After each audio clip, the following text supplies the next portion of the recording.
Today, we're going to dig into a role in the Jedi Order that doesn't nearly get enough recognition: the Jedi Watchmen. Now, these aren't your typical Jedi charging into battle or meditating in the halls of the Jedi Temple. Watchmen were the Order's boots-on-the-ground protectors, embedded in local systems, working to maintain peace and stability where the Republic's reach was weakest. Most of what we know about the Watchmen comes from the Jedi Path book, an incredible book that feels like it's been pulled straight out of the Star Wars galaxy itself. Now, it's written as if it's an actual Jedi training manual, complete with notes and comments from all the Jedi Masters like Yoda, Qui-Gon, even Anakin. If you've never read it, it's pretty fun to get into and for diving deep into Jedi lore. So let's take a closer look at who the Jedi Watchmen were and why their role was so crucial to the galaxy. According to the Jedi Path, the Jedi Watchmen were sentinels tasked with overseeing specific planets or entire star systems. Their job wasn't just to resolve conflicts or hunt down threats, it was to be present. They worked alongside local governments and communities, building trust, solving disputes, and protecting the people. Now, in the book, here's how the Jedi Path describes them. A Jedi Watchman is a trusted guardian of a world or system, ensuring the peace and working with local leaders to resolve conflicts before they escalate. Unlike Jedi Knights or Masters who often bounced between assignments across the galaxy, Watchmen were stationed long-term. They became part of the local fabric, and in many cases, they were the only Jedi these communities ever encountered. That connection gave them an edge. They knew the people, the politics, and the challenges of their region better than anyone else. So what exactly did the Watchmen do? Well, they did a lot. First and foremost, they were there to uphold peace and stability.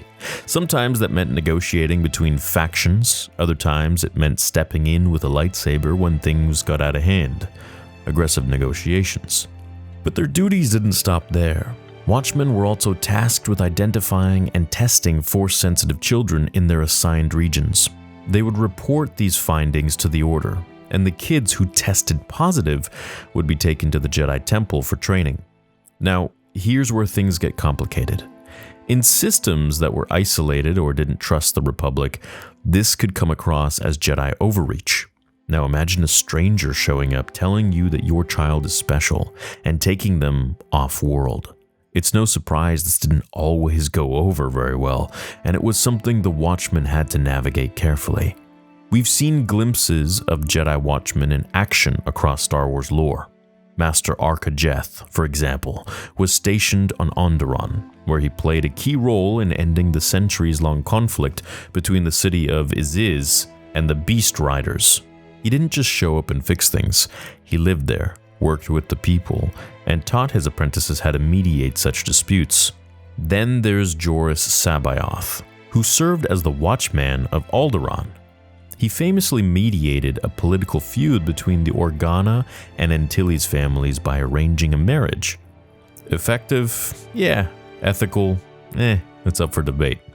The role of a Watchman wasn't glamorous, but it was very important. These Jedi were often stationed in volatile regions, places the Republic couldn't always keep under control, and when they succeeded, the impact could ripple out to the rest of the galaxy.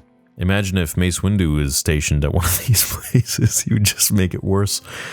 But here's the thing, the Watchmen were often on their own, without the immediate backup of the Jedi Council.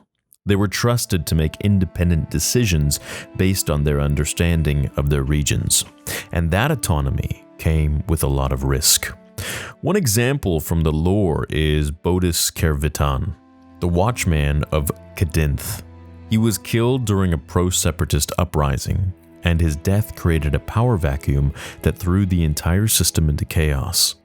It shows just how high the stakes could be for a Watchman.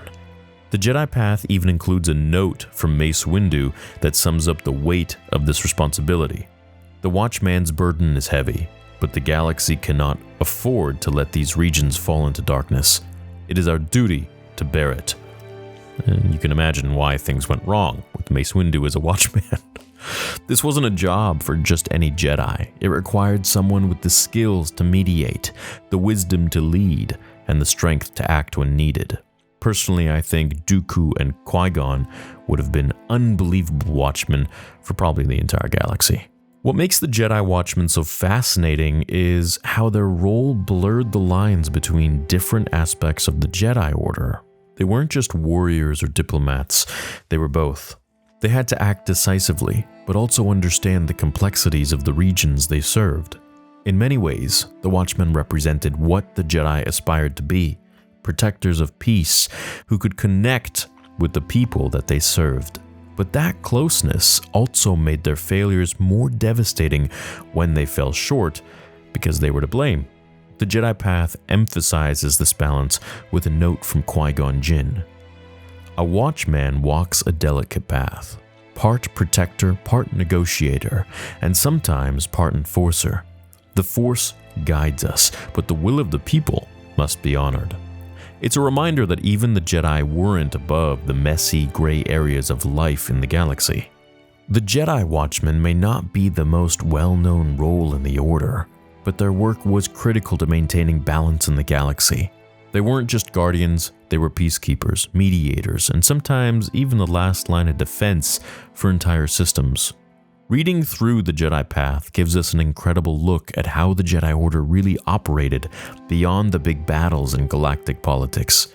It's not just about flashy Force powers, it's about choices, the philosophy, and the responsibility that came with being a Jedi.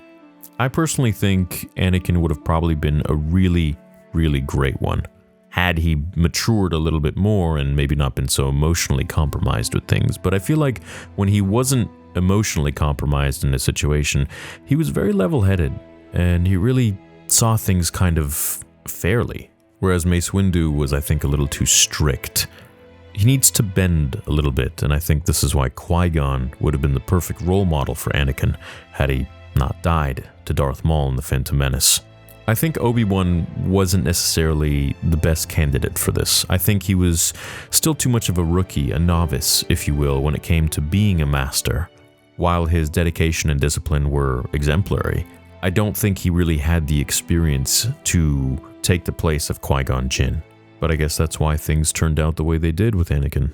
Who do you think would have been the best Watchman of all, throughout all of Star Wars history? Legends, canon. I guess you could call Vader a Watchman as well, but, only for the wrong reasons. Kind of enforcing darkness.